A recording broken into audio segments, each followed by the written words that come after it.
Dios les bendiga, Dios les guarde. Hoy es un nuevo día de alegría y de gozo, como dice la palabra, y más porque podemos reunirnos nuevamente para una escuela bíblica, la del día de hoy, la que corresponde al día de hoy.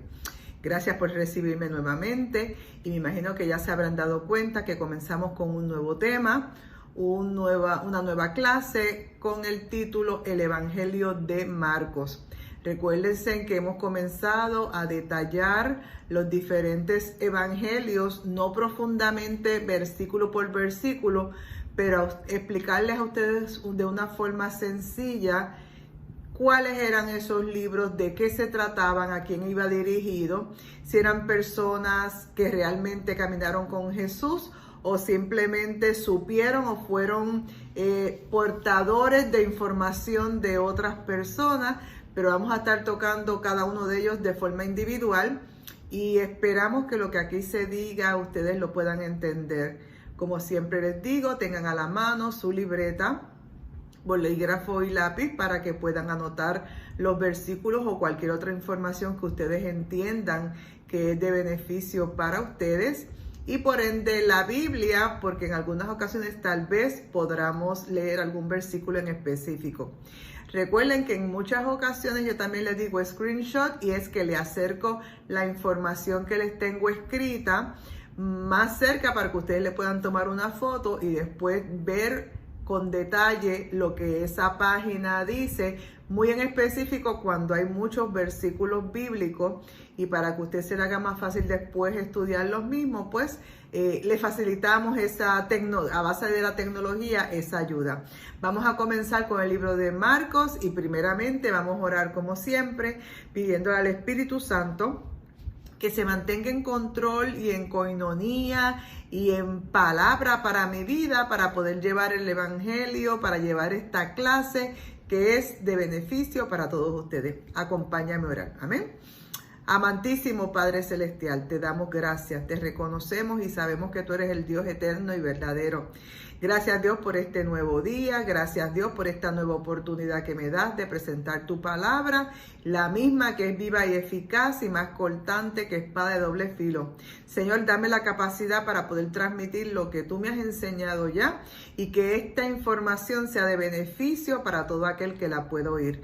Y te sigo diciendo y proclamando a los cuatro vientos que toda la gloria y toda la honra es exclusivamente para ti, en el nombre poderoso de Jesús. Amén, amén. Y vamos a comenzar con la introducción del libro de Marcos. Saben que los evangelios son 4. Mateos, que ya tomamos la clase previamente, ahora estamos en Marcos. Después viene Lucas y después viene Juan. Esos son los 4 evangelios en el cual detallan la vida de Jesús, porque se habla regularmente de lo que estaba aconteciendo mientras que Jesús estaba conviviendo con los humanos. Vamos a comenzar este estudio bíblico del Evangelio de Marcos y vamos a ver los relatos históricos, porque todo lo que Marcos habla es relacionado a lo que Jesús hizo. Así que vemos que es algo histórico, pero también real. Este escrito muy en especial ha habido a veces algunas controversias al respecto, pero en este muy especial habla de la humanidad de Jesús mientras estuvo en Nazaret y caminando por diferentes sitios. Marcos se va a dedicar y se va a ocupar de hablar de la humanidad de Jesús. Sabemos que Marcos no fue uno de los apóstoles, porque ustedes saben que habían 12 apóstoles muy conocidos, y entre esos 12 apóstoles el nombre de Marcos no aparece, no se registra, pero vamos a estar tocando esa información más adelante. Posiblemente Marcos podía estar o tener mucho conocimiento, y lo vamos a ver, de Jesús, pero no directamente por lo que él convivió con el Señor Jesús caminando en la tierra. Continuamos. Jesús Su presencia en este mundo, la presencia de Jesús en este mundo ha sido tan y tan contundente y tan importante que a pesar que ya han pasado más de 2000 años, todavía el nombre de Jesús divide la historia, el antes y el después. Todavía el nombre de Jesús tiene poder y autoridad. Han surgido muchos hombres importantes a nivel mundial, hombres religiosos, hombres políticos, hombres de actividad social que han sido muy prominentes y en su momento dado han partido y han fallecido, y la pompa y el reconocimiento de ellos no se ha mantenido igual, pero el de Jesús sí se ha mantenido igual hasta el día de hoy y seguirá así por los siglos de los siglos. Antes de centrarnos en el estudio detalladamente del libro de Mateo, debemos hacer algunas preguntas previas con relación a Marcos y a este libro en específico. Aquí les pongo las preguntas, hagan un screenshot bien cerquita. 1, 2 y 3. ¿Qué preguntas nosotros podemos hacer para estudiar o analizar este libro o cualquier otro de los libros de la Biblia? Pero en este caso vamos a ver y vamos a fijarnos bien con detalle qué es lo que habla o dice este evangelio. También, ¿quién fue realmente su autor? Si es verdaderamente Marcos en este caso, si Marcos es verdaderamente el autor de este libro. También, ¿qué evidencias hay que justifican o señalan que Marcos es el que escribió él mismo? También vamos a estudiar si Marcos estaba capacitado para escribir la biografía histórica de Jesús, porque el libro de Marcos es una biografía, explica, como les dije, de la humanidad de Jesús. También vamos a estudiar y saber quién era él, y si este evangelio era respaldado o no por los apóstoles y era respaldado o no por qué entidad religiosa. También vamos a estudiar dónde y cuándo se escribió el mismo y cuál fue el propósito principal por el cual el escritor del evangelio de Marcos lo realizó. Podemos ver estas preguntas, como les indiqué, son sumamente importantes en este libro y en cualquier otro estudio que usted realice, porque vamos a ver la verdad sobre estos evangelios y vamos a ver cómo ellos detallan la persona de Jesucristo a través de los mismos. Vemos aquí, le voy a poner cerca un screenshot, 1, 2 y 3.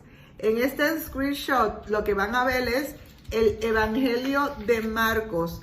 En griego se escribe, como lo ven aquí, esta palabra rara, katamakko eudon, no sé, yo no sé griego, pero se abrevia siempre en la Biblia como una M mayúscula y una C.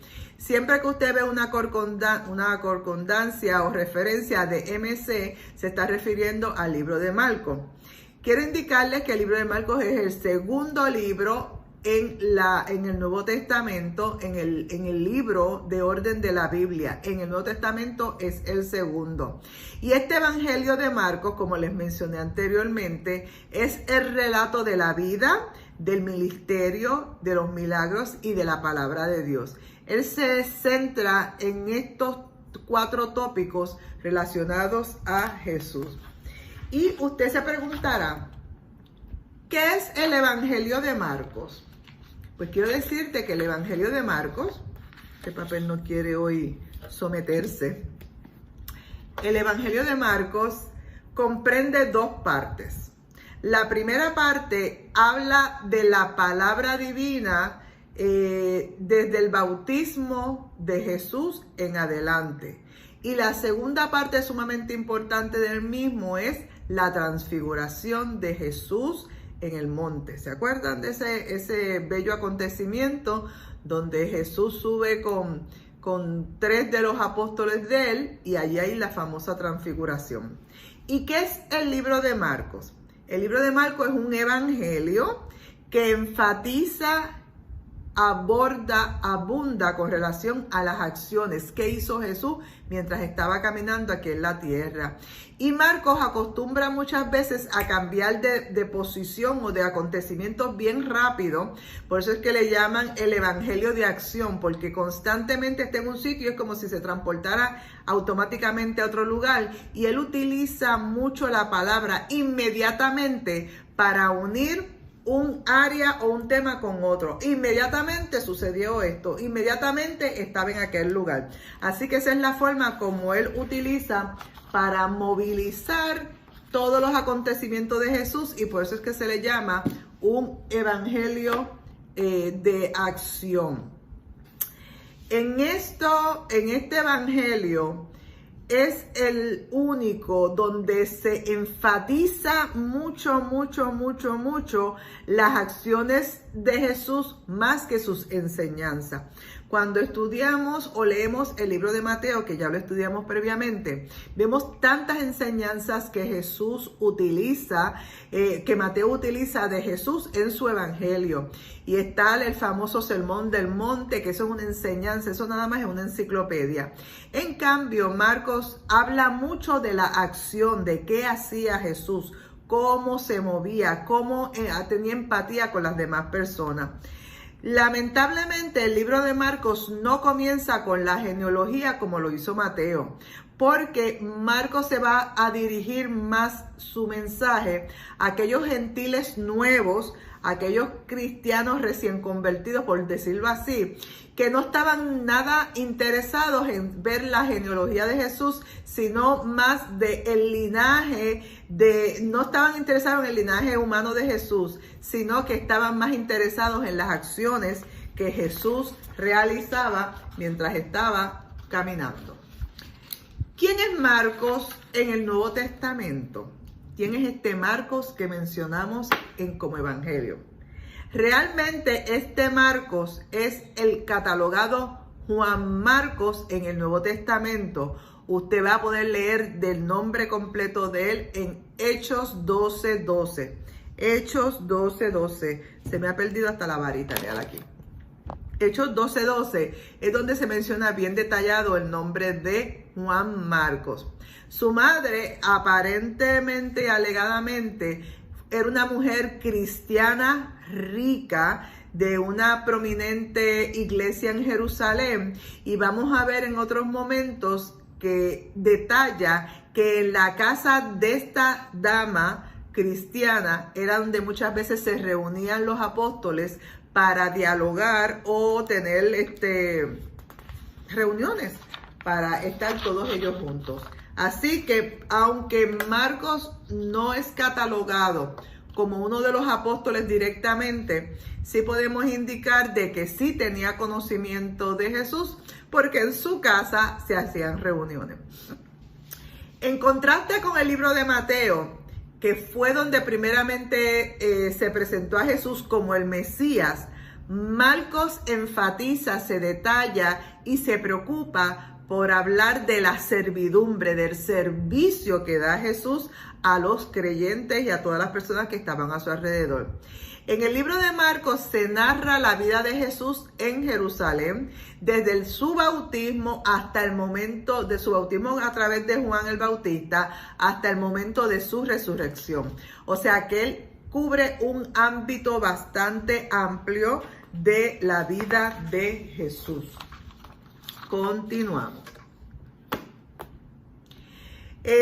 Vamos a ver y vamos a notar aquellos que lean el libro de Marcos, que el libro de Marcos es el evangelio más corto. Simplemente tiene 16 capítulos, pero esos 16 capítulos de una rica y poderosa palabra y abundante conocimiento del Señor. ¿Y por qué puse aquí la palabra canónicos? Porque vamos a ver que a pesar de que Marcos no fue un apóstol, ¿por qué se acepta este libro dentro del libro de la Biblia completa? Y eso, recuerden que en la Biblia, para que esos libros, esos 66 libros estuvieran ahí, tenían que haber sido aprobados por el canon. El canon es una entidad o un grupo de entidades y de personas que analizan y evalúan toda la información de esos libros y declaran y detectan de que verdaderamente este libro es inspirado por Dios. Canon, la palabra canon en el diccionario quiere decir vida conventual de los canónicos según la antigua regla. O sea, ellos tomaban unas reglas para detallar y ultimar de que verdaderamente los libros que están en la Biblia son los canónicos.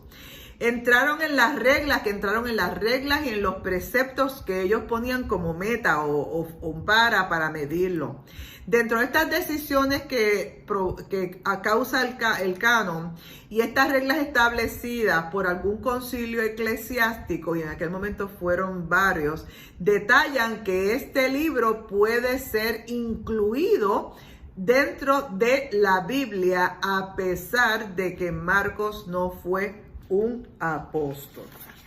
Y vemos que Marcos entra dentro de los libros sinópticos. ¿Se acuerdan lo que era sinóptico? Lo vamos a tocar ahorita en detalle nuevamente, pero entre los libros sinópticos, que eran 3, eran Mateo, Marcos y Lucas. En estos versículos, en el libro de Marcos hay 662 versículos. Y eso es lo que es el libro completo de Marcos, 16 capítulos, pero son 662 versículos. Y detallan una diferencia contra los otros libros sinópticos. Vamos a ver que de esos 662 versículos que tiene Marcos, 406 versículos están en común o casi textual o bien parecido en el libro de Mateos y en el libro de Lucas. De esos 662 versículos, hay 145 versículos que solo aparecen en Mateo. También en esos 662 versículos van a ver que hay 60 que aparecen exclusivamente en el libro de Lucas también. Pero hay 51 versículos de Marcos que exclusivamente están en ese libro, no aparecen en otro lugar alguno. Así que vemos que como son Mateo, Marcos y Lucas, son evangelios sinópticos, muchas cosas se repiten en los mismos. Claro, no a veces textual, otras veces casi textual, pero por lo menos el tema, el acontecimiento, el suceso, en esos sinópticos se menciona. Se entiende y se cree que es uno de los libros o es el libro más antiguo, según los grandes expertos estudiosos de la Biblia. Se piensa que fue escrito entre los años 60 y del siglo I después de Cristo. Y está entre los años 60 y los años 70 después de Cristo. Lamentablemente, el autor es desconocido, por decirle lamentablemente, porque muchas veces la gente quiere que se diga como un libro como los de Pablo, yo escribiendo. Pues el libro de Marcos Marcos en ningún lugar indica de que yo, Marcos, estoy escribiendo. Pero estos estudiosos, muy estudiosos que no soy yo, en la tradición cristiana, atribuyen el libro de Marcos a el personaje de Marcos, literalmente. Hay una estrecha relación o tradición cristiana, déjame poner este papelito aquí, que estableció que, como les dije, que el libro de Mateo era más antiguo que el de Marcos. Pero eso, hay una controversia entre algunas personas o conocedores. Pero miren, hermanos, no se preocupen cuál es el primero y cuál es el segundo y cuál es el tercero. Lo importante es la información que está dentro de esos libros, el mensaje que se quiere llevar, las enseñanzas que se quieren llevar. Y pues los estudiosos son los que se preocupan y discuten eso, pero usted y yo nos tenemos que preocupar y ocupar ¿de qué? De leer la Biblia tal como está escrita, porque el Espíritu Santo es el que la mantuvo y la cuidó. Amén. Así que yo les doy toda esta información para que ustedes tengan conocimiento, pero esto que no les quite el gozo, ni les quite la salvación, ni se preocupen mucho. Así que vamos a ver que en el libro se afirma que el libro de Marcos en sí es un resumen, como que se resumió el libro de Mateos y el libro de Lucas, porque como les vieron y les dije anteriormente, de los 662 versículos que tiene Marcos, casi la mitad está en los demás libros del Evangelio también. Y es como si hubiera sido un resumen. Continuamos. ¿Qué era sinóptico? Porque les mencioné ahorita que Mateo, Marcos y Lucas son los libros del Evangelio sinóptico. Yo lo había dado en una clase previa muy lejana, pero les quiero decir que lo sinóptico es un término sinóptico, es de la raíz griega que dice que están juntos o que pueden ver lo mismo. La palabra sinóptica indica que los contenidos de estos tres evangelios pueden disponerse para ser vistos como juntos, como si fuera un todo. Lo mismo, como les dije antes, lo mismo que hay en Mateo casi siempre está en Lucas, y lo mismo que está en Lucas casi siempre está en Marcos. O sea que se pueden ver como un complemento de los tres. Lo importante es que ambos repiten una información que es sumamente importante, y cuando en la palabra se repite algo es para que usted esté consciente de lo mismo y le dé un poquito de más atención al respecto. Continuamos. A ver si puedo cubrir mucho de esta clase porque conseguí mucha información para ustedes. ¿Cuáles son los evangelios sinópticos? Como les dije anteriormente, son Mateos, Marcos y Lucas. A pesar de que Juan es un libro de es evangelio en el Nuevo Testamento, no es sinóptico porque Juan se dedica y se preocupa de otras cosas específicas que cuando lleguemos a Juan las vamos a estar tocando. Así que Juan, nuestro amigo Juan, se queda para después. Las citas bíblicas del Antiguo Testamento proceden en general de la Biblia de los 70, que es la Biblia, como quien dice original, traducida al griego. Y vas a poder leer información al respecto en Marcos 1:2, Marcos 1:2, en Marcos 2:23 al 28, Marcos 2:23 al 28 y Marcos 12:18 al 27. Marcos 12:18 al 27. En este evangelio de Marcos vamos a ver cierta perspectiva de las actitudes antijudaicas que habían en aquel momento, que eran las actitudes que caracterizaban o eran las características de los fariseos, de algunos de los miembros del Sanedrín. Ustedes saben que los miembros del Sanedrín estaban todos en contra de lo que Jesús hacía, eran los que protestaban contra Jesús, y tanto fue así que lo declararon para matarlo y lo mataron. Pero estas autoridades romanas, el Sanedrín tenía hasta vamos a ponerle así, forzaban a las autoridades romanas para que ellos fueran los que mataran a Jesús.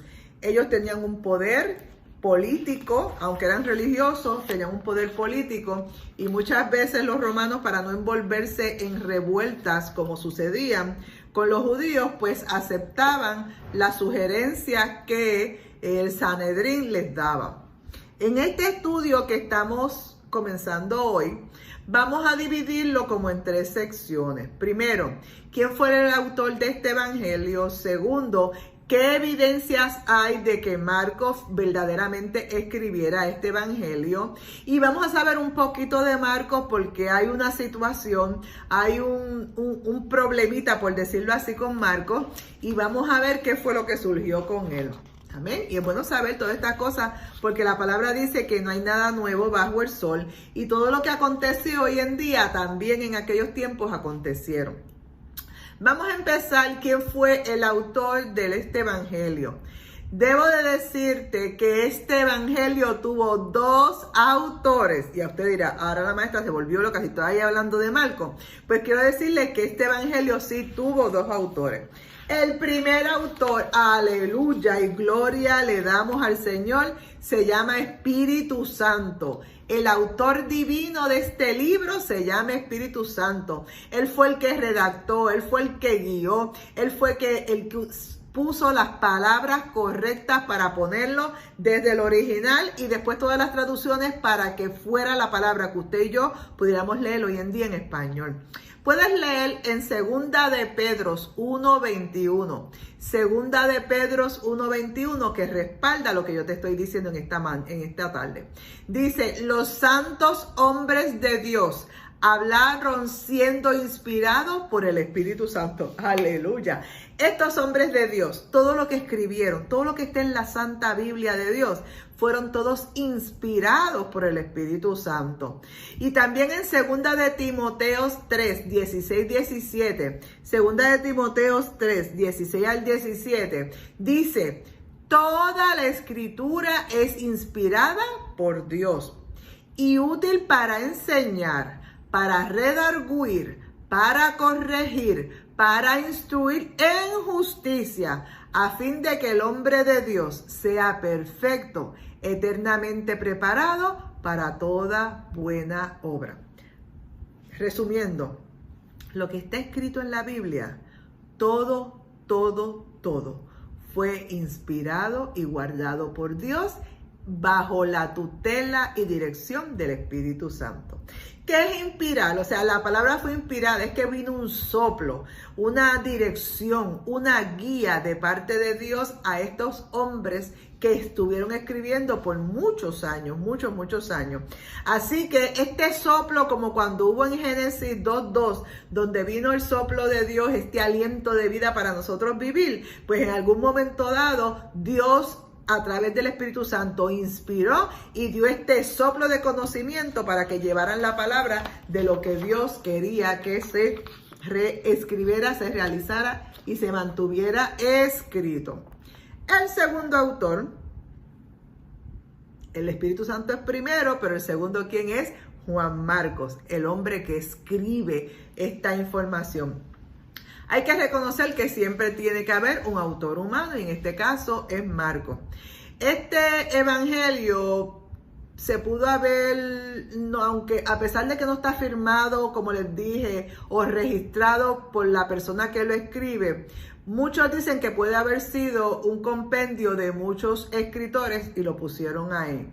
Pero esto es un inconveniente para algunos, pero la misma palabra nos va a dar testimonio de que fue Juan Marcos, o Marcos, como lo quieran poner, el que lo escribió. La autoría humana de este evangelio se puede muchas veces compartir con el apóstol Pedro, que vamos a estar estudiando. ¿Por qué digo que puede ser compartido? Porque muchas de las cosas que Marcos habla, a pesar de que no fue un apóstol que caminó como los 12 con él, Pedro, él trabajaba con Pedro, él escribía para Pedro y redactó casi todo las experiencias que Pedro tuvo y se las informó a él, y él es el que escribe. Así que por eso es que muchas personas indican y señalan que el apóstol Pedro fue la fuente principal de este libro que escribió Marcos o Juan Marcos. Continuamos. ¿Qué evidencia hay de que Marcos escribiera este evangelio? Y esa es una de las preocupaciones que tiene mucha gente. Y como les dije anteriormente, que no sea su preocupación, el evangelio ya está.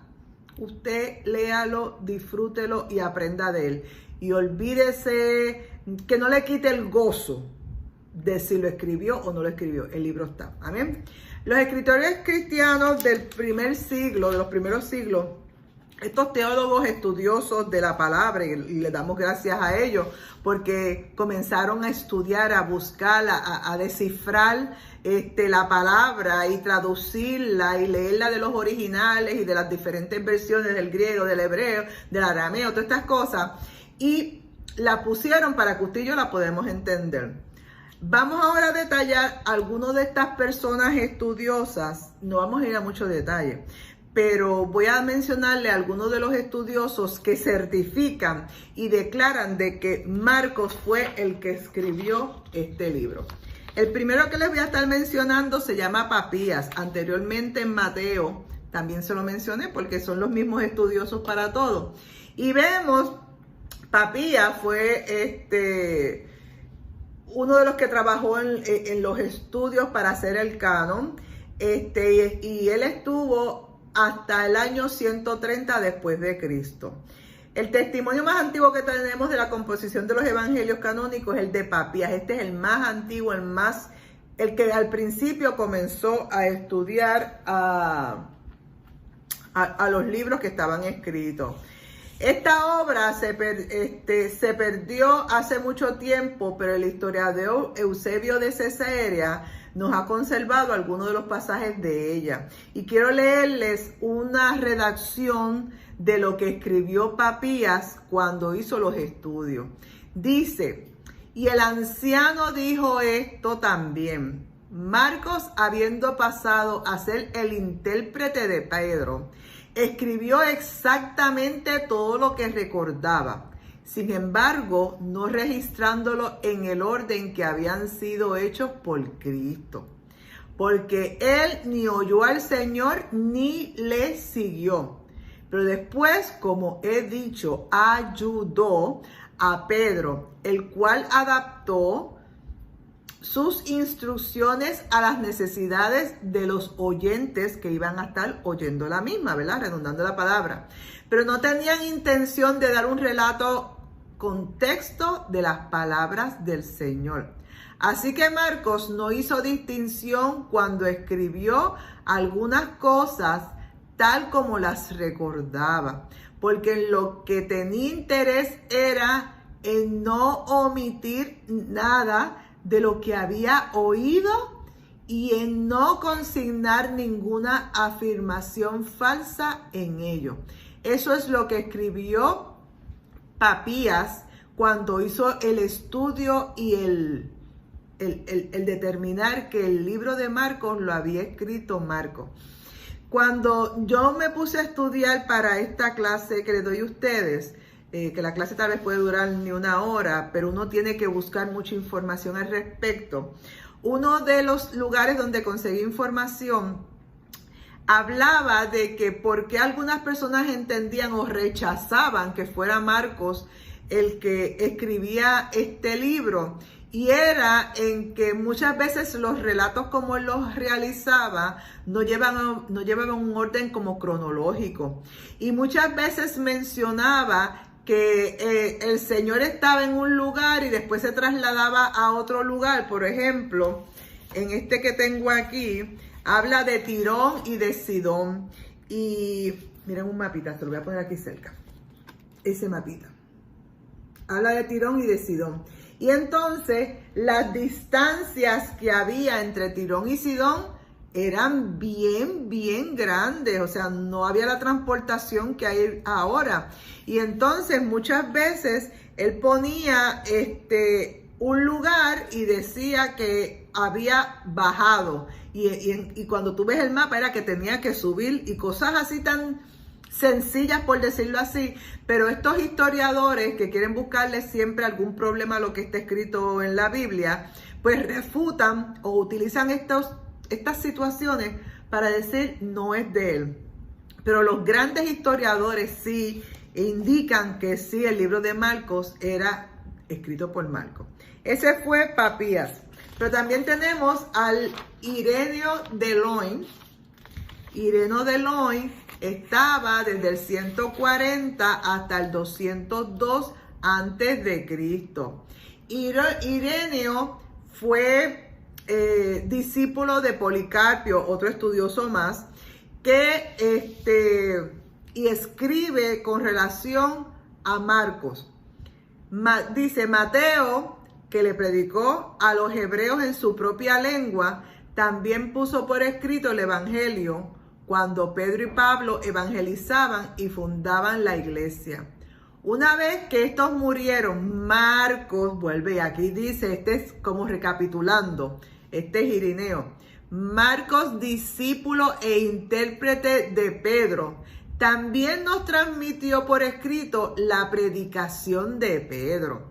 Igualmente Lucas, seguidor de Pablo, consignó un libro, el evangelio que éste predicaba. Por fin Juan, el discípulo del Señor que se había recostado sobre su pecho, redactó el Evangelio cuando residía en Éfeso. Aquí vemos a Irineo que en su exposición escrita, después de sus estudios y análisis, indica que Marcos escribe basado en lo que aprendió de Pedro. Vamos a estudiar otro más que habla con relación a nuestro amigo Marcos. Hay que buscar confirmaciones, ¿verdad? Y para que usted pueda entender por qué está ahí y por qué está aceptado, es por las cosas que estudiaron y pudieron entender. Vamos a irnos aquí a Tertuliano. Y este Tertuliano estuvo en los años 197 al 216. Tertuliano fue un teólogo bien sobresaliente en la iglesia en los siglos 2 y 3. Y por ser una persona bien sobresaliente, tenía capacidad para poder estudiar los papiros y todos estos libros y poder declarar y diseñar y designar que este libro era escrito por Marcos. Su trabajo es ampliamente conocido y su testimonio tocante a la autenticidad de los evangelios no debe pasar por alto. Y él dice en una de las redacciones que él realiza, el que publicó Marcos, aunque dice que es de Pedro, de quien Marcos es intérprete. Ya los tres están detectando y declarando que Marcos fue el intérprete, el que escribió lo que Pedro quería decir. Aleluya. Aquí tenemos otra más, Clemente de Alejandrina. Eso ustedes lo van a estar oyendo mucho cuando uno estudia profundamente cualquier libro. Hay que ver todos estos hombres poderosos en Dios, con un conocimiento en teología terrible que Dios utilizaba para poder certificarle a los hombres, no a Dios, a los hombres, lo que estaba escrito. Este hombre de Clemente de Alejandrina estuvo en los años 150 al 215 después de Cristo. Y él es uno de los que también emplaza de que Marcos escribió esto en Roma, estando viviendo en Roma. Y que bajo la acción del Espíritu Santo, él escribe todos estos acontecimientos de cosas que fueron aprendidas por Pedro. Y a pesar de que Pedro no las escribió, Pedro se las habló, se las contó y él simplemente las escribe. Y es bien importante el saber por qué esta evidencia es vital para el libro de Marcos. Aquí dice, es importante señalar que no hay ninguna evidencia histórica que contradiga de que Marcos fue el autor de este evangelio. No hay evidencia histórica. Todos estos estudios y muchos más, yo no le puse todos, pero hay muchos estudiosos que todos confirman y certifican, basado en su conocimiento y en su capacidad, de que Marcos fue el que escribió el libro de Marcos, a pesar de que no se menciona. Esta información ellos recalcan y confirman que la recibió de alguien ocular, de alguien que vivió, de alguien que convivió con Jesús. Y ese, ¿quién mejor que nuestro amigo Pedro? Así que Pedro el apóstol fue el que le dio toda la información de toda su vida ocular. Esto que estoy hablando contradice completamente a los críticos liberales antiguos y los que hay hoy en día. Y todavía hay gente criticando la Biblia. Los críticos modernos que afirman sin tener algo que lo sustente o algo con que demostrarlo, que este evangelio fue una composición anónima de varios autores que se unieron y hicieron el libro. Pero podemos ver que todos y cada uno de los teólogos conocidos dicen que verdaderamente fue Marcos el que lo escribió. Así que vamos a seguir con Marcos y olvídense de lo que dijeron todos los demás. ¿Qué sabemos usted y yo de Marcos? ¿Quién era Marcos? ¿Por qué él lo eligió a él? ¿Qué sabemos sobre su trayectoria espiritual? Porque es muy importante que si aparece un libro en la Biblia, tiene que ser alguien que tenga una trayectoria, que nos pueda dar testimonio, que nos enseñe, que nos ayude, ¿verdad? ¿Y de dónde Marcos obtuvo esta información que redacta en este libro de 16 capítulos y 662 versículos? Vamos a ver que Marcos estuvo viviendo cuando comenzó la primera ola de la iglesia cristiana en Jerusalén en tiempo de los apóstoles. Y esa primera referencia la vamos a poder ver de que él estaba en esa época cuando leemos, como les dije anteriormente, Hechos 12:12. Hechos 12:12, y lo tengo escrito aquí y se los voy a leer. Y habiendo considerado esto, llegó a casa de María, la madre de Juan, el cual tenía por sobrenombre Marcos, donde muchos estaban reunidos orando. Este libro de Hechos de 12:12 es un acontecimiento donde ya Jesús no está y sí los apóstoles se mantienen reunidos y mencionan de que llegan a la casa de esta señora que, como les dije anteriormente, era una persona pudiente, reconocida, y en su casa se reunían los apóstoles y otros seguidores para orar. Y dice que era la madre de Juan, que tiene por sobrenombre Marcos. Y ahí es que aparece nuestro Juan Marcos. Aleluya. Vieron que la palabra ella misma va poquito a poco informando. Quiero leer lo que les escribí aquí. El relato nos instruye en la primera etapa de la iglesia cristiana. Todavía en Jerusalén no había comenzado la persecución. Después de esto es que comienza más o menos la persecución, después de los años 70 cuando destruyen el templo. Pero aquí todavía estaban en Jerusalén cuando todavía era dura la persecución, pero no tan dura que los hacía irse de Jerusalén. En este contexto vemos a un Pedro que acaba de ser liberado de la prisión y no dudaba acercarse al lugar donde se encontraría reunidos a sus amigos cristianos. ¿Y cuál fue ese lugar donde él fue? A casa de María, la mamá de Juan Marcos. Aquí podemos entender que María, la madre de Marcos, tenía una posición y un lugar donde reunirse y tenía una buena posición económica donde tenía un lugar amplio, espacioso para poder recibir a todas estas personas simultáneamente. Por lo tanto, podemos deducir e indicar que Marcos vivía en Jerusalén cuando Jesucristo fue crucificado. Les dije que no era uno de los apóstoles, pero tenemos que dar conocimiento de que él vivía en Jerusalén porque su mamá vivía allí. Así que él tiene que haber oído, tiene que haber visto, tiene que haber contemplado todos estos acontecimientos hasta la crucifixión de Jesús. Lo que permitió que él fuera conocedor de primera mano de muchos de los hechos que se escribieron en su evangelio, a pesar de que no era apóstol directamente los 12. Además estuvo en contacto directo con la primera iglesia cristiana y con los apóstoles, y con los apóstoles, siendo testigo de primera fila de lo que estaba ocurriendo con los apóstoles y con esta iglesia floreciente en ese momento en Jerusalén. Vamos a ver qué pasó con Juan Marcos, ya con su nombre completo. Aleluya.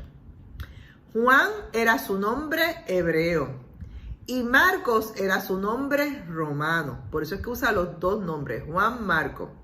Y esto era frecuente entre aquellos judíos que estaban moviéndose entre los judíos y entre los romanos. Y según el lugar donde tú estabas, te ponían un nombre. Y aquí vemos a un solo hombre con dos nombres. Un nombre hebreo, y ese es el nombre con el que me conocen con los hebreos. Y cuando estoy hablando con los nuevos cristianos romanos, ellos me llaman a mí Marcos. ¿Entienden hasta ahí, verdad? En su caso, finalmente su nombre judío casi llegó al momento de ser olvidado, Juan, y termina todo el mundo hablando de su nombre, Marcos, que es el nombre romano. Por eso es que en el libro de los Hechos, Jesús tuvo lugar en Israel, en un mundo gentil, y por lo tanto Jesús es conocido con su nombre latino. Eso también le pasó, y eso también le pasó a Pablo. El mismo Pedro también tenía dos nombres, y es según en el lugar donde estaban. Aquí vemos una situación, no, acá. Marcos fue parte de los primeros viajes misioneros a predicarle a los gentiles. Aleluya, qué privilegio. Y vamos a ver esta referencia de Marcos en el libro de Hechos, capítulos 13, versículos 5. Hechos 13, 5. Y aquí nos habla con relación a Juan Marcos. Ya estamos en el libro de Hechos. Y dice, llegando a Salamina, anunciaba la palabra de Dios en las sinagogas de los judíos. También Juan, teniendo a Juan de ayudante. Aquí vemos a Pedro, y en este caso es Pablo, que tenía a Juan de ayudante cuando él comenzó a predicar en las sinagogas. Dice, esto nos lleva a la primera etapa de la iglesia creciente, la iglesia nueva, que ya estaba en persecución, y había que llevar el evangelio a todo lugar. Y vamos a ver que en un momento dado en la Biblia también hablan de este Marcos como un ayudante de dos hombres sumamente importantes y reconocidos, que son Pablo y Bernabé. Y junto a Juan Marcos estaba allí formando la primera expedición, el primer viaje misionero cristiano para predicar en el evangelio al mundo gentil que se iba convirtiendo. Pero en esta caminar de Marcos con estos hombres de Dios, con Pablo y con Bernabé, sucedió un acontecimiento que podemos decirle que puede haber sido una manchita, por decirle así, o una situación que pudo haber provocado que tal vez que Marcos no siguiera, o que podría detener su mover en el Señor. Y vamos a tocar esa marca, por poner marca. Y qué bueno que sucede esto, y vamos a verlo cuando termine ya mismo, porque acontece esto aún en este hombre. Una marca que tenía Marcos en su expediente, en su resumen. En este viaje misionero que puso la marca en Marcos, aconteció en el libro de Hechos 13:13. Hechos 13:13. Y dice la palabra, habiendo zarpado de Pafos, Pablo y sus compañeros arribaron a Perge de Panfilia, pero Juan, apartándose de ellos, volvió a Jerusalén. ¿Qué hubo aquí? ¿Qué pasó? ¿Qué acontecimiento surgió? Que Juan, estando con estos hombres en este viaje misionero, surgió algún acontecimiento entre ellos que en lugar de seguir con Pablo y con Bernabé, Juan Marcos decide no ir y regresa a Jerusalén y no continúa con ellos. Dicen los estudiosos que las razones que le llevaron a este abandono no se dice a ciencia cierta en ningún lugar en la Biblia. En Chipre se encontraba a gusto trabajando en este viaje misionero con Pablo y con Bernabé, tal vez porque era un lugar donde Bernabé conocía y estaba en ese lugar. Pueden leerlo en 8:4-36. 8:4-36. Y también vemos que mientras él estaba en Chipre, se sentía cómodo porque estaba con su tío. Bernabé era tío de Juan Marcos. Y cuando tú estás con tu familia, como que tú te sientes más cómodo, ¿verdad? Y vas a poder ver ese relato de que Bernabé era tío de Juan Marcos en Colosenses 4:10. Colosenses 4:10. Pero cuando pasaron a tierras desconocidas o a lugares que él no conocía, como que tal vez se asustó o se sintió intimidado o como que las piernas, las rodillas le fallaron y decidió no continuar en este viaje misionero con el grupo y decide alejarse o retirarse y regresar a Jerusalén. ¿Qué provocó esto?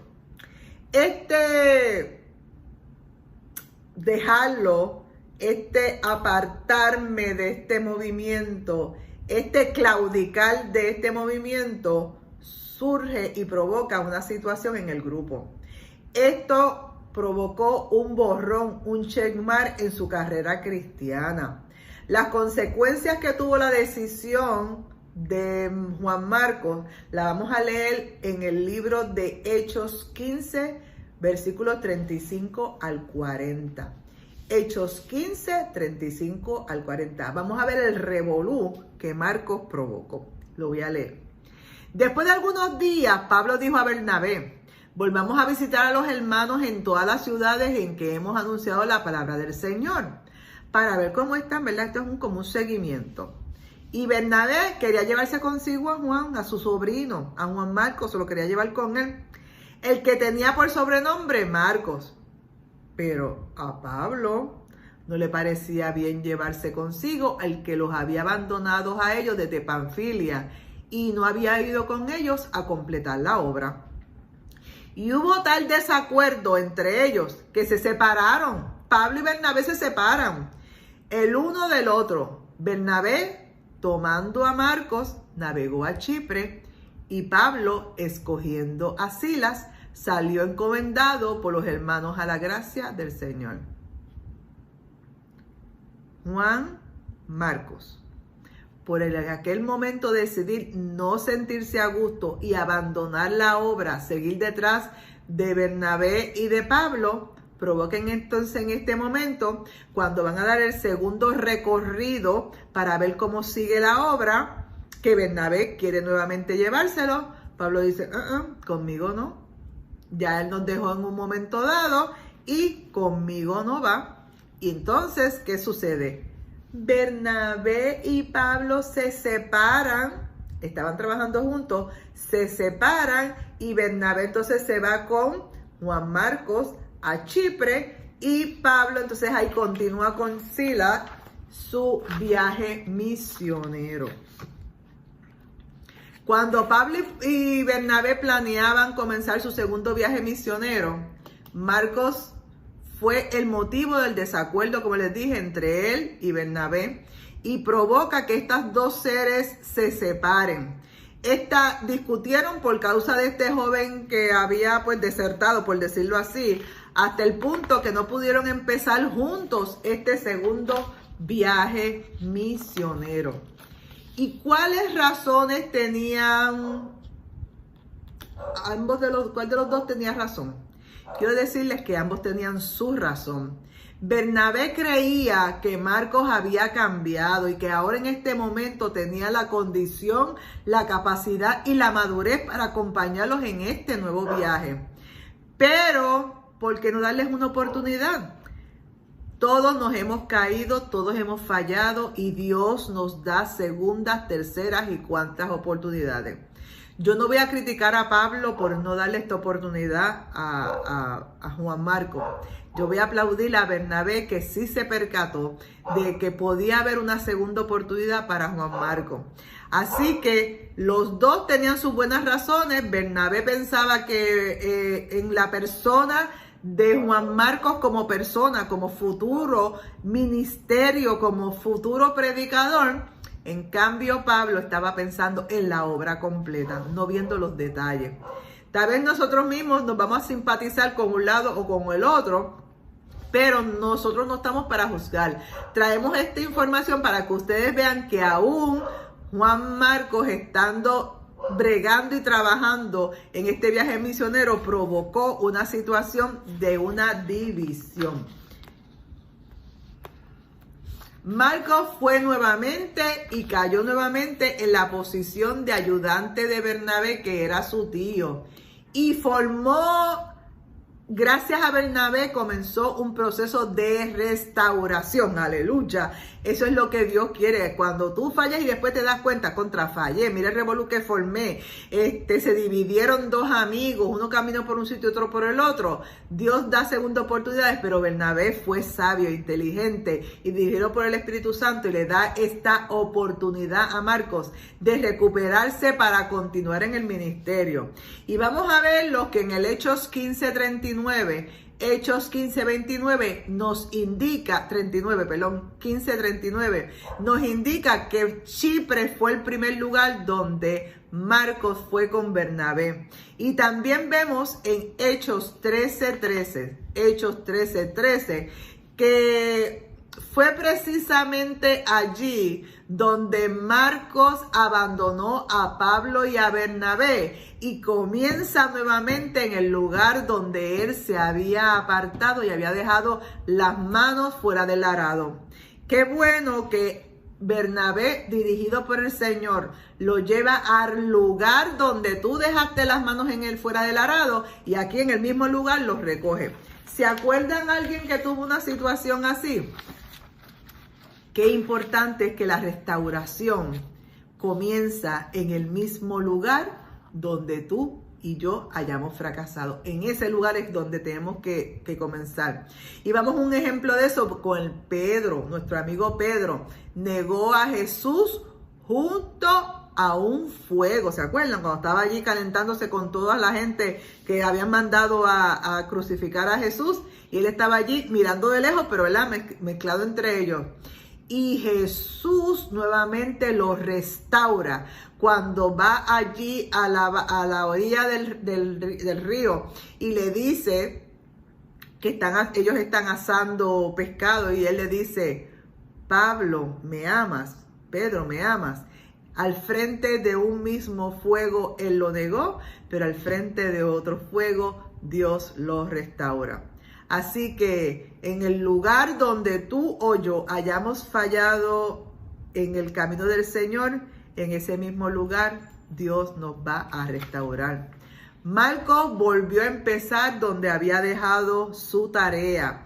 Y es verdad que perdió tiempo, ¿sí? Perdió tiempo.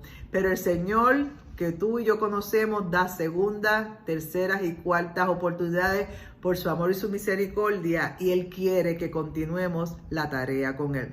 Ahora, hasta aquí hemos terminado esta primera parte del libro de Marcos. Todavía no hemos entrado a los detalles, pero quería que ustedes entendieran de dónde sale este libro, por qué si está confirmado o no este libro, y qué Marcos hizo para, mientras estaba funcionando, qué hizo que pudo haber dañado su ministerio, pero le damos la gloria al Señor que no aconteció eso. Volvió a poner las manos en el arado. Quiero decirte que hoy terminamos esta clase en este momento, pero próximamente viene la segunda parte donde vamos a finalizar. Y simplemente te doy la bendición pastoral. Que Jehová te bendiga y te guarde. Que Jehová haga resplandecer su rostro sobre ti y tenga de ti misericordia. Que Jehová alce sobre ti su rostro y ponga en ti y en todos los tuyos paz. Y recuerda que Dios es un Dios de misericordia que da primera, segunda, tercera, cuarta, quintas oportunidades para que tú mantengas tus manos en el arado. Dios te bendiga y nos vemos en la próxima. Bye.